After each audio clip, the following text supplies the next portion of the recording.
सभी मित्रों को नमस्कार। मैं बगाराम देवासी। साथियों, आज बाड़मेर के निर्दलीय विधायक प्रियंका चौधरी पहुंचे सरकारी अस्पताल बाड़मेर और वहां का निरीक्षण किया, जनता से हाल चाल पूछे और वहां की जो मरीज आए हुए थे उनसे बातचीत की। और मरीज की स्थिति को देखते हुए प्रियंका चौधरी ने डॉक्टर से भी बातचीत की कि ये क्या हालत बनाई हुई है सरकारी अस्पताल की। आप देखिए यहाँ का क्या व्यवस्था है। देखिए यहाँ पे कूलर लगाए हुए हैं, उनका वायर भी नहीं जोड़ा हुआ है और यहाँ पे जो बोट लगाए हुए हैं उनका वायर भी नहीं व्यवस्थित किया हुआ है और बोट ऐसे ही लटके हुए हैं और इस स्थिति में गंभीर हादसा हो सकता है। और वहाँ पे जो मरीज आए हुए थे उन्होंने बोला कि हम यहाँ पे आए तो हमारा इलाज करवाने के लिए थे, लेकिन जो छत से लगा हुआ जो फैन था वो हमारे पैर के ऊपर गिरने से हमारा पैर भी फ्रैक्चर हो गया। आप देखिए ये सरकारी अस्पताल की व्यवस्था है। इस व्यवस्था को लेकर प्रियंका चौधरी ने डॉक्टर से बातचीत की और कलेक्टर और एसडीएम भी यहाँ पे निरीक्षण करने के लिए एक दिन छोड़ के एक दिन अभी आ रहे हैं। लेकिन प्रियंका चौधरी ने वहाँ पर निरीक्षण करते हुए देखा तो जो सरकारी अस्पताल में जो लेटरिन बाथरूम बने हुए थे वहाँ पे पानी तो क्या, वहाँ पे नल भी नहीं लगे हुए। ऐसी स्थिति सरकारी हॉस्पिटल बाड़मेर की बने हुई है। साथियों, इस वीडियो को ज़्यादा से ज़्यादा शेयर करें और आगे क्या कहा है प्रियंका जी ने, आप इस वीडियो को आगे सुनिए क्या कहा है प्रियंका जी ने। साथियों, अभी तक हमारे चैनल को सब्सक्राइब नहीं किया है तो चैनल को सब्सक्राइब जरूर करें और यूट्यूब फेसबुक पेज को फॉलो जरूर करें। सभी का बहुत बहुत आभार। आपका अपना बगाराम देवासी। साथियों, इस वीडियो को ज़्यादा से ज़्यादा शेयर करें। प्रियंका जी ने क्या कहा है इस वीडियो को आगे सुने। इसकी जिम्मेदारी कौन लेगा?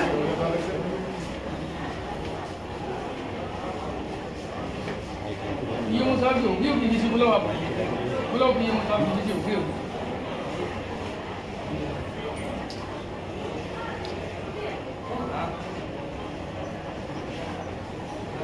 खुले जा पड़े पंखा चल रहा है रे, ये देखो ना। हाँ भाई तब चला कौन सा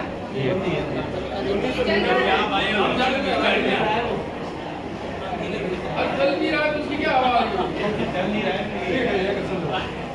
अगर आप लोग गाँव से ले रहे होते तो मैं मान ही नहीं सकती कि जो चीज हमें दिख रही है वो आपको नहीं दिख रही। ऐसा कैसे हो सकता है? ये कैसे हो सकता है? इसका मतलब आप ग्राउंड नहीं ले रहे। कोई थी नहीं, सारी अव्यवस्था है। अगर आप आईसीयू की बात करें वहाँ एसी काम नहीं कर रहे। आईसीयू के अंदर जो ऊपर पंखा कोई एक पेशेंट की टांग पे गिर गया, वो पेशेंट दमे की शिकायत लेके आया था, टांग तोड़वा के दूसरे वार्ड में गया।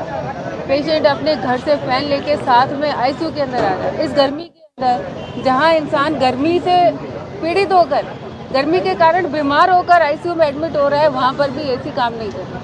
कूलर की व्यवस्था है, उसके अंदर पानी नहीं है। पानी है तो वो कूलर भी ऐसे हैं कि उसके अंदर कोई बच्चा गलती से हाथ डाल दे, खुले आगे वो ग्रिल नहीं है उसके, अगर उसमें हाथ डाल दे तो उसकी जिम्मेदारी कौन लेगा। पंखे हैं, चल नहीं रहे। एक जगह तो बिजली का बोर्ड खुला पड़ा है, जहाँ कॉमन एरिया है, जहाँ पेशेंट के अटेंडेंट की बैठने की जगह है, वहाँ बिजली का बोर्ड खुला पड़ा है। अगर कल को कोई हादसा हो जाए तो कौन जिम्मेदारी लेगा। बाथरूम की तो आप जाके कहीं भी किसी भी बाथरूम में अंदर चले जाओ, बाथरूम की कभी सफाई हुई ऐसा लगता नहीं है। इतने गंदे बाथरूम, नल है वहाँ नल टूटी नहीं है, पानी नहीं है, ब्लॉक हुए हुए हैं, दरवाज़ा नहीं है, लाइट नहीं है। फीमेल वार्ड के आगे वो महिलाएं तो इतनी परेशान हो रही है कि वो अंधेरा, हॉस्पिटल में होते हुए उनको अंधेरे का इंतज़ार करना पड़ रहा है कि कोई गलती से आ नहीं जाए, कोई परेशानी नहीं हो जाए। उनको भी अंधेरा होने का वेट करना पड़ रहा है कि थोड़ा अंधेरा हो तो हम बाथरूम में जाकर यूज़ करें। इतनी बदतर स्थिति है और लाइट की इतनी बड़ी समस्या हॉस्पिटल के अंदर। एक्सरे करना हो तो लाइट नहीं है, बार बार लाइट जा रही है। अभी मैंने हॉस्पिटल के अंदर 2 घंटे के निरीक्षण में 4 बार लाइट चली गई। हॉस्पिटल के अंदर ये स्थिति है जहाँ जिले भर से मरीज आ रहे हैं इस इतनी गर्मी में। कहीं तो पानी नहीं है, कहीं टंकी से ओवरफ्लो हो रहा है, कोई मॉनिटरिंग करने वाला नहीं है। सफाई कर्मी है, उसको केन पे करती है। एक व्यक्ति के अंडर में 60 लोग काम कर रहे हैं, 3 शिफ्टों में है। उनको 3 टाइम सफाई करनी चाहिए। हालत देखो आपने सबने रिकॉर्ड किया होगा। उनसे कोई क्वेश्चन करने वाला नहीं है, कोई पूछने वाला नहीं है कि कहाँ है सफाई कर्मी। पेमेंट हो रहा है, कागजों में हो रहा है, काम नहीं हो रहा। आम जनता को तो मदद नहीं मिल रही। अभी अगर हम कंपनी से बात करें कहीं से, वो कहेंगे हाँ साहब हम CSR फंड के तहत हॉस्पिटल में ये व्यवस्था उपलब्ध करा रहे हैं। वो केवल कागजों में है। कौन कौन कर रहा है सफाई? पेमेंट हो रहा है, CSR फंड के नाम पे कंपनी प्रोवाइड कर रही है, लेकिन सफाई कौन कर रहा है? सफाई तो हो नहीं रही। कौन जिम्मेदारी लेगा? एक कहता है ठेकेदार के पास, दूसरा कहता है ठंगानी जी के पास, तीसरा कहता है खत्री जी के पास, चौथा कहता है PMO के पास। अल्टीमेटली कौन जिम्मेदारी लेगा? और सबसे बड़ी बात ये कहते हैं AC ठीक नहीं है कि नहीं भाई उनका टेंडर है, वो आ नहीं रहा, कंपनी वाला नहीं आ रहा। अरे तुम्हारी ये मजाक लगा रखी है। पेमेंट करने वाले के हाथ में है, नहीं आ रही उसको ब्लैक लिस्ट करिए। क्यों उसके सामने देख रहे हैं? क्यों आप उसके मोहताज हो रहे हैं? क्यों दबे हुए उन कंपनी वालों से? क्यों दबे हुए उन ठेकेदारों से? क्यों नहीं उनको ब्लैक लिस्ट करते? कलेक्टर साहब, ADM साहब सारे यहाँ लगातार चक्कर निकाल रहे हैं, लगातार निर्देश दे रहे हैं। हम यहाँ आ रहे हैं, निर्देश दे रहे हैं, कोई सुधार हमें तो दिख नहीं रहा। आम गैलरी है जहाँ पोस्ट ऑपरेटिव वार्ड के बाहर आप ये सोचिए कि अंदर जो मरीज है वो ऑपरेशन के बाद बैठा है, बाहर उसके अटेंडेंट बैठे हैं, वहाँ पंखे नहीं हैं। इतनी भरी गर्मी में वो बिना पंखों के बैठे हैं, पंखे लगे हुए ही नहीं है, वहाँ उनके बैठने की कोई व्यवस्था नहीं है। मजाक बना रखा है इस हॉस्पिटल को।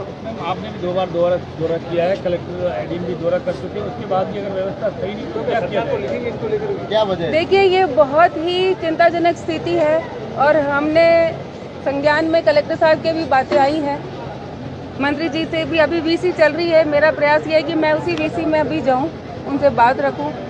हाँ, मंत्री जी तक और मुख्यमंत्री जी तक इस बाड़मेर हॉस्पिटल की, देखिए इस चुनाव से पहले हम लगातार सरकार के संज्ञान में इस बात को ला रहे थे कि यहाँ की हॉस्पिटल की स्थिति बहुत ख़राब है। हम तो बहुत बड़ी डिमांड कर रहे थे कि यहाँ कैथ लैब आनी चाहिए, यहाँ MRI की मशीन आनी चाहिए, लेकिन हमें ये नहीं महसूस हुआ था उस वक्त कि यहाँ तो पीने के पानी की भी समस्या आ जाएगी गर्मी के समय में। तो अब कहाँ कैथ लैब लाएंगे और कहाँ MRI लाएंगे जब ये बेसिक सुविधाएं यहाँ मरीजों को नहीं मिल रही। तो अब 0 से स्टार्ट करना पड़ेगा। पहले भी सरकार के संज्ञान में मैं लाई थी, अब तो इसको पूरा बदलाव करना पड़ेगा, तब जाके जनता को राहत मिलेगी। एक ICU वार्ड में अस्थमा की पेशेंट एडमिट हुई, गर्मी का समय था, अस्थमा का अटैक आ गया, ICU में उसको एडमिट किया गया। उसका इलाज चल रहा था, उसके पाँव पे पंखा गिर गया, उसके फ्रैक्चर हो गया, तो उसको ICU से शिफ्ट करके ऑर्थो वार्ड में भेजा है। अब पता नहीं वहाँ वो उसका दमे का इलाज होगा या हड्डी का इलाज होगा। ठीक होने आई थी, एक बीमारी और ले ली। ये हॉस्पिटल की स्थिति है। मैम जो इमरजेंसी वार्ड है इसमें 7 से 8 AC लगे हुए थे, आज AC वहाँ से गायब है, तो आखिर AC गए कहाँ? AC गायब हो गए? ये तो अभी मैंने देखा नहीं है, कहाँ गायब हुए मुझे बताइए, अभी चेक करते हैं। वार्ड में 7 से 8 AC लगे हुए थे। अच्छा, वो गायब हो गए? और आजकल तो वो AC दिखाई नहीं दे रहे। इमरजेंसी अब चलेंगे। इमरजेंसी अभी मैंने विजिट नहीं किया है, देख लेती हूँ मैं।